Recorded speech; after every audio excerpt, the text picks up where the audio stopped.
যে মারা গেছে তার কি নাম? মৌমিতা রায়। কত বছর বয়স? বয়স 15+। কেন আত্মহত্যা করলো? আত্মহত্যা করেছে, উনি একটা টিচারের কাছে টিউশনে পড়তেন, অনেক দূরে পড়তো, তাকে শ্রদ্ধা করতো, ভক্তি করতো, বাবা মারাও করতো। কিন্তু মাস 6 আগে টিচারটা দুর্ঘটনা ঘটাইছে। আমার ভাগ্নি হচ্ছে নিজের ভাগ্নি একদম, তার সঙ্গে শারীরিক সম্পর্ক করে, সহবাস করে, সব কিছু করে। ওনার বিয়ে হয়েছে 4 বছর আগে।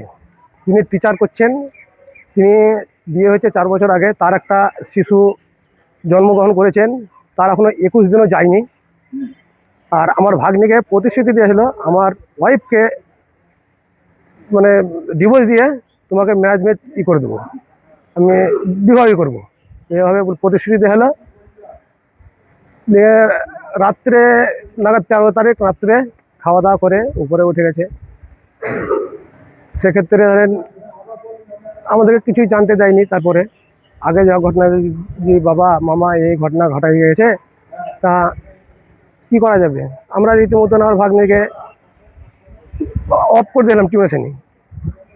পরবর্তী স্টেজে ওকে রীতিমতন হুমকি দেওয়া হয়েছে যে আমার বাচ্চা হয়েছে, আমার স্ত্রী ওয়াইফ আছে, সেক্ষেত্রে তোমাকে আমি মানতে পারবো না, কী করবো না।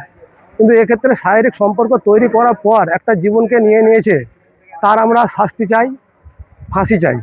কি নাম মাস্টারের? মাস্টারের নামটা কি? কি নাম মাস্টারের? অনির্বাণ রায়। তার বাড়ি কোথায়? রামেশ্বরপুর। কোথায় এমনি চাকরি করতেন মাস্টার? চাকরি আপনার জব পাওয়া হচ্ছে 3 মাস, 3 থেকে 4 মাস হচ্ছে বিলকান্দিতে টিউশন এটা করে, জবটা করে। উনি প্রাইমারি